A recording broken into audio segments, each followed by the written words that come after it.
la primera vez que el presidente Barack Obama y su homólogo cubano Raúl Castro se ven cara a cara desde que ambos países restablecieron oficialmente relaciones diplomáticas en julio. Obama llegó al encuentro tras haber pedido el lunes en la ONU el fin del embargo que pesa sobre Cuba, una petición presenciada por el propio Castro, que hace su debut como jefe de gobierno en la Asamblea General. No obstante, el Congreso estadounidense es el único facultado para desmontar el embargo y está controlado por el Partido Republicano, que es férreo opositor a eliminar las sanciones contra la isla. La ironía de esta reunión en el día de hoy es que mientras eso estaba sucediendo, la inteligencia cubana anunciaba pues a los cargos que se le iban a imponer a estos jóvenes que salieron a saludar a su santidad el Papa Francisco. 4 cargos a estos jóvenes: desacato, resistencia, desorden público y atentado. Atentado no al Papa, sino atentado es una figura jurídica que utiliza la inteligencia cubana para acusar a aquellos que de alguna manera tienen un conflicto con la policía. Es eso. Pero mientras esta reunión se estaba dando, estos eran los cargos que la inteligencia cubana anunciaba que se iban a imponer a estos jóvenes. Sin lugar a dudas es una píldora difícil de tragar. Tenemos con nosotros a 2 grandes amigos que han analizado este tema cubano durante muchísimos años. Está con nosotros Marcelino Villares, del Partido Demócrata Cristiano. Muchas gracias por acompañarnos. Gracias. Tenemos a nosotros a Julio Chile, mi querido Julio. ¿Cómo uno reacciona ante esto? Porque o sea, es como si fuera decirle al mundo: el Papa estuvo aquí, me reúno con Obama, pero miren, desacato, desorden público, y nadie le dice nada. No, nosotros aquí afuera estamos... No, estoy hablando de... A mí no me asombra.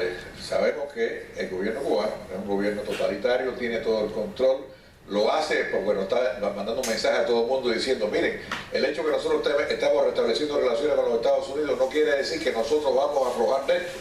Todo lo contrario, ese es el mensaje que eso yo lo entiendo. Yo no esperaba que... Es un mensaje diferente. En cierta forma, ellos ahora mismo el mensaje es de más fortaleza porque se sienten débiles, porque las relaciones con los Estados Unidos los debilitan, no los fortalecen. Yo estoy convencido de eso, Marcelino. Okay. Pero lo que te quiero decir es la reacción, no del gobierno cubano, que era la esperada, sino la reacción del Papa Francisco, la reacción de Obama, la reacción, el comunicado de la Casa Blanca es: hablamos de estas cosas, que bueno, el ministro de Comercio va para allá y le demostramos nuestra preocupación por los derechos humanos, pero no hay una condena.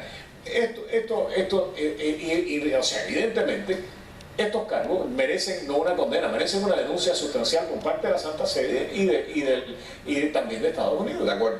Y no se reduce. Bueno, ¿cuándo salió eso? ¿Ahora por la tarde? Sí. Bueno, ha habido poco tiempo. Danos tiempo para poder poner la protesta, para poder llamar al Vaticano, y sencillamente lo que tú estás diciendo hay que hacerlo públicamente. Esto no me sorprende. Concuerdo con don Marcelino, el análisis de precisamente el régimen envía un doble mensaje para el interior, es decir, que es inmutable el modelo político que tiene.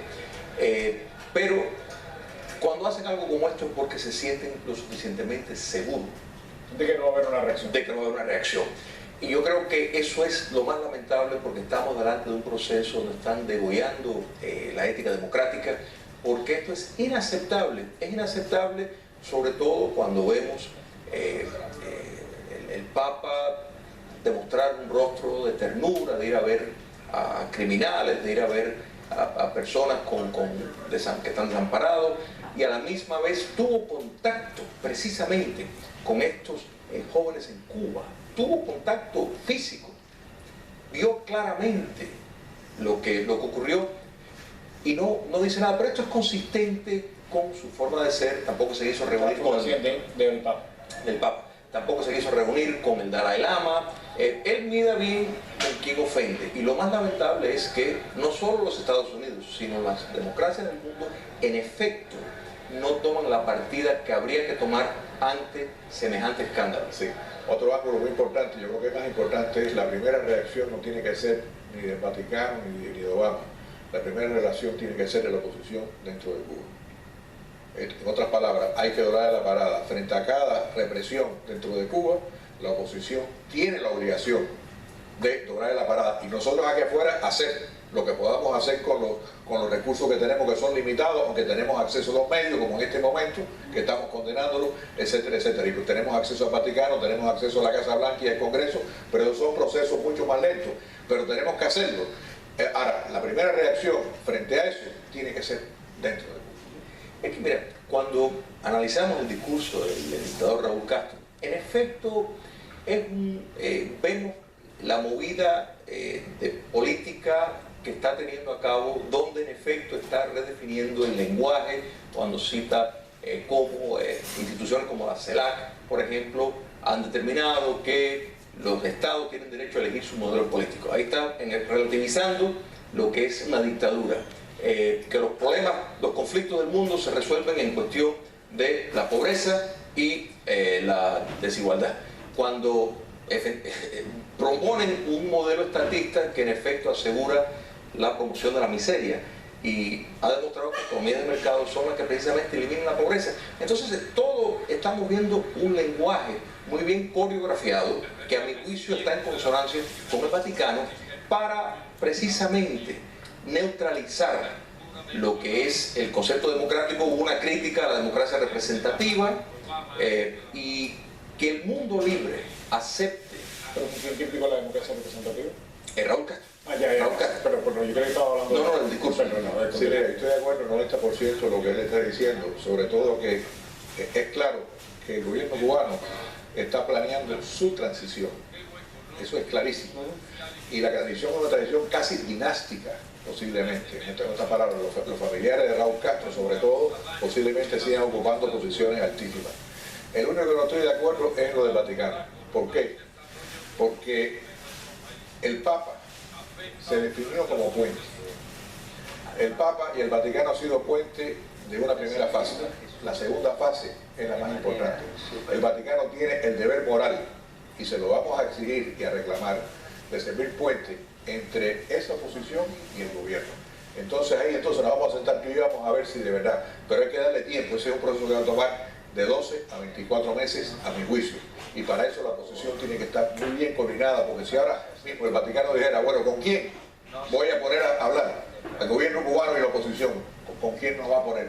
Ahí donde está la parte, digamos, difícil y diplomática de nuestro proceso opositor. Tiene esa dimensión, y esa dimensión, lo malo que tiene es que 1% de lo que se hace no se puede decir, porque si lo dices pierdes el impacto. Pero mi único punto es, el Vaticano y el Papa tienen el compromiso moral de servir de puente, y lo dijo en Cuba, dijo que es puente, y yo creo que ahí se abrió.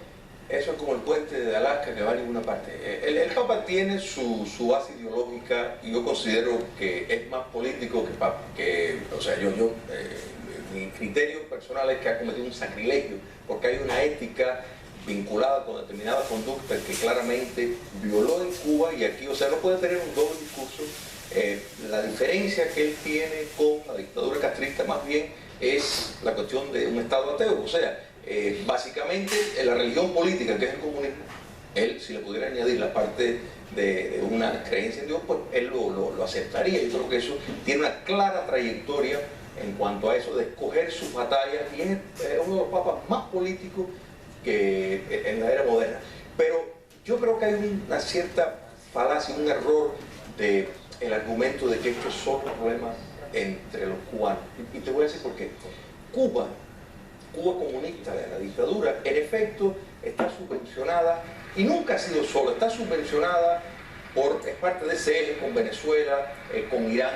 No estamos combatiendo, estamos combatiendo los demócratas del mundo a una dictadura que no está vinculada a otras corrientes y a otras fuerzas. Entonces, yo creo que el decir que solo lo van a escuchar la dictadura, si escucha a alguien de la oposición, es parte de su estrategia para preparar una oposición leal para, dentro de ese modelo que ellos quieren presentarle al mundo.